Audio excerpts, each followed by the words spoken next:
Merci beaucoup, Monsieur le Président, et merci pour la belle organisation de cet après-midi de réflexion autour de l'océan Atlantique. Donc, qu'est-ce qu'une frontière? Une frontière se définit de façon simple par une limite qui sépare. Donc, il s'agit de savoir si l'océan Atlantique est une limite ou non. Et pour cela, je vais vous proposer d'abord de considérer que la réponse à la question posée est négative, puis nous verrons ensuite si elle est positive, et enfin je vous proposerai une courte synthèse. Premier élément, effectivement, on peut considérer que l'océan Atlantique n'est pas une frontière. Elle n'est pas une frontière si l'on considère d'abord les valeurs politiques des deux côtés des rives de l'océan Atlantique, puisqu'en fait les valeurs de tout ce qui est l'Amérique sont largement nées dans la partie européenne de l'océan Atlantique, y compris dans toute leur diversité, puisqu'on va trouver à la fois les pères pèlerins avec leur logique puritaine, mais aussi l'attitude de William Penn qui considère que ce territoire doit avoir le sens de l'altérité. Deuxième élément, c'est toute la question évidemment des valeurs religieuses sur lesquelles je ne reviendrai pas, mais qui elles aussi ont largement traversé l'Atlantique. Et puis bien sûr les traits linguistiques dans la mesure où l'Amérique parle différentes langues qui toutes viennent de l'Europe, y compris en Amérique latine à la suite du fameux traité de Tordesillas de 1494. Et enfin, autre trait politique important, c'est le fait que toute une partie des territoires de l'Atlantique ont un héritage historique semblable, dans la mesure où les trois quarts de ces territoires ont été des colonies et que ces pays ont réussi à se décoloniser vis-à-vis des peuples européens. Deuxième élément de paramètre géopolitique, donc la question du peuplement. Là aussi, il est clair que le peuplement est largement d'origine européenne, même si bien sûr il y avait des populations aborigènes avant la venue des Européens. Et je voudrais surtout ajouter que cette origine européenne a été très largement majoritaire jusque dans les années 1965, même si malheureusement s'est ajouté aux rives européennes les populations venues de façon forcée dans le cadre de l'esclavage des rives africaines. Troisième élément, la géopolitique des mobilités nous donne l'impression, là aussi, de l'absence de frontières, puisque l'histoire des mobilités au sein de l'Atlantique, ce sont un territoire de plus en plus franchissable dans des délais raccourcis. Lorsque les pères pèlerins veulent traverser l'Atlantique, donc en 1620, cela met 66 jours. Bon. Ensuite, si je suis maintenant en 1890, au moment où il y a tous ces bateaux qui partent de Cherbourg pour New York, il faut 7 à 10 jours. Si je regarde ensuite les vols aériens au lendemain de la Seconde Guerre mondiale, ces vols sont quand même assez longs par rapport à aujourd'hui, puisque en 1946, on est encore autour de 24 heures. Pourquoi? Parce qu'il faut 2 escales techniques, l'une à Shannon en Irlande et l'autre à Gander en Terre-Neuve. Donc il faut attendre à la fois le progrès de l'aviation et surtout l'arrivée dans 1960, en gros, de vols directs pour qu'il y ait cette possibilité beaucoup plus rapide de franchir l'Atlantique. Et ce développement des vols directs va concerner ensuite l'Afrique, avec aujourd'hui des vols directs de Casablanca à New York ou de Lagos à New York, ce qui efface dans une certaine mesure l'océan Atlantique. J'irai rapidement sur un autre élément qui signifie là aussi l'absence de frontières, qui est la question donc, de la géopolitique en matière de défense. Je note simplement que lorsque l'OTAN est créée, en réalité, dans les premiers adhérents, nous voyons tous les pays européens riverains et qui ont donc des littoraux atlantiques, à l'exception de l'Espagne, qui n'entrera dans le temps qu'en 1982. Donc en fait s'organise une sorte d'union défensive de l'Amérique et de l'Europe, et même si l'Afrique n'est pas dans l'OTAN par définition, du moins à cette époque, donc en 1949, dans une certaine mesure, comme un certain nombre de territoires africains sont à l'époque des colonies de pays européens, indirectement, on peut dire, ils font un peu partie de l'OTAN et donc de la même zone de défense.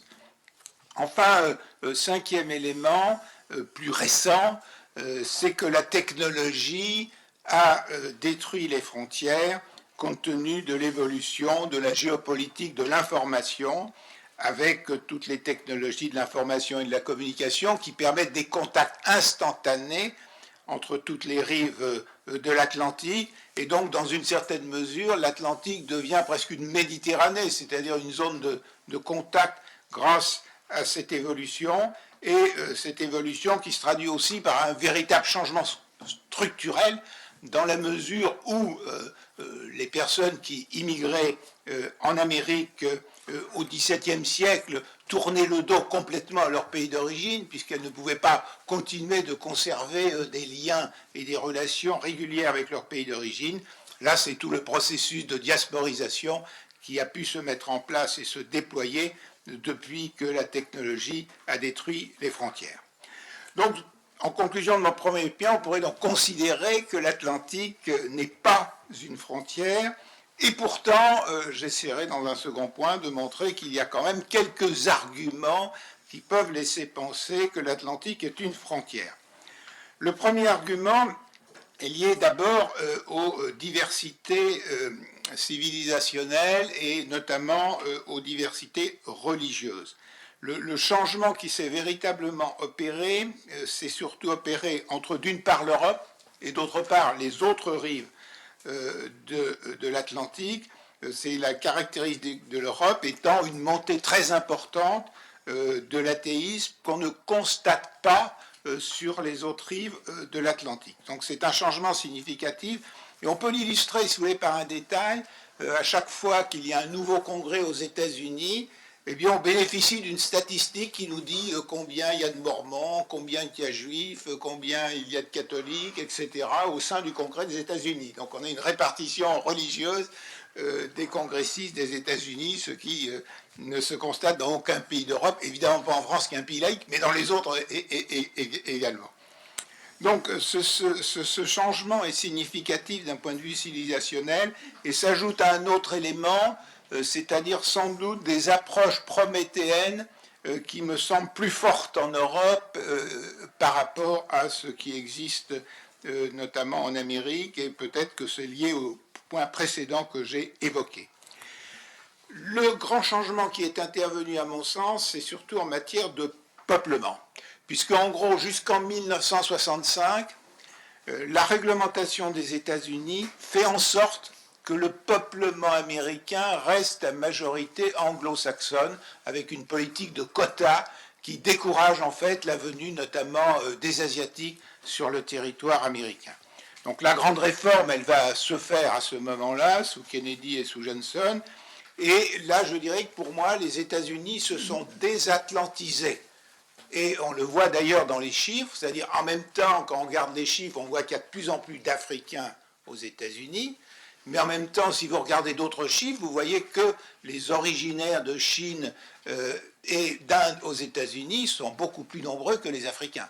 Donc c'est cette désatlantisation de la population, notamment des États-Unis, qui met en évidence que les États-Unis sont devenus ce que moi j'appelle un peu un État-monde, dans la mesure où nous avons cette diversité de population qui s'est développée depuis ces dernières décennies. Et dans une certaine mesure, l'Amérique latine suit un peu cette évolution, évidemment avec une intensité nettement moindre que celle des États-Unis. Troisième élément, les questions de mobilité. Eh bien, il y a quand même un problème, c'est que bien que l'Atlantique existe, et bien que j'ai essayé d'évoquer que cette frontière existait le moins possible, il y a quand même le phénomène que Paris ou Dakar ou Casablanca ne peuvent pas être à l'heure de New York. Et ça, c'est quelque chose géographiquement qui a quand même une certaine importance, c'est-à-dire qui complique forcément l'unification autour de l'Atlantique, qui complique les relations. Et donc, vous voyez, si par exemple l'Atlantique, l'ensemble de l'Amérique se trouvait, je dirais, au niveau du Nigeria, donc en gros dans les mêmes fuseaux horaires, les problèmes relationnels seraient un peu différents et nous le vivons périodiquement dès qu'il y a des événements importants aux États-Unis où il faudrait changer nos horaires de sommeil pour pouvoir être parfaitement informés de ce qui s'y passe. Donc là, il y a une permanence géographique qui n'a pas été supprimée malgré toutes les évolutions technologiques que j'évoquais tout à l'heure. Enfin, dernier point de divergence, c'est évidemment tous les problèmes de géopolitique externe que l'on constate ces dernières années. J'en citerai deux. Premièrement, disons un certain divorce que l'on est obligé de constater entre les pays d'Europe et les États-Unis en matière de conception de la défense et de leur rôle dans le monde. Et puis le second élément, c'est l'attitude face à la Chine. Et à cet égard, l'Atlantique est complètement désuni, c'est-à-dire qu'on sent bien que les États-Unis sont dans une logique de rivalité. On voit qu'au contraire, en Amérique latine et notamment au Brésil, il y a l'idée de garder un équilibre entre la Chine et les États-Unis. Les pays africains, ils cherchent leurs intérêts, ce qui est normal, et donc ils n'ont intérêt à se couper ni de l'un ni de l'autre, selon une logique que l'on comprend. Quant à l'Europe, chacun peut ici penser ce qu'il en veut. Moi, j'ai plutôt l'impression que l'Europe est en train un peu de se laisser dominer par la Chine, tant par les politiques énergétiques, industrielles et climatiques décidées par l'Europe ces dernières années et qui ont les conséquences que chacun sait. Donc, en conclusion de cette présentation de la thèse et de l'antithèse par rapport à la question posée, j'ai tout simplement envie de terminer en citant et en rappelant la fameuse phrase d'André Siegfried, prononcée donc à Sciences Po, si ma mémoire est bonne, qui disait « Messieurs, l'Angleterre est unie, les deux, je devrais m'arrêter là ». Donc j'ai envie de conclure en disant l'Atlantique est un océan et je devrais m'arrêter là et je devrais faire évidemment comme Siegfried, ensuite vous présenter une page blanche pour vous inciter à méditer la phrase que je viens de prononcer. Merci de votre attention.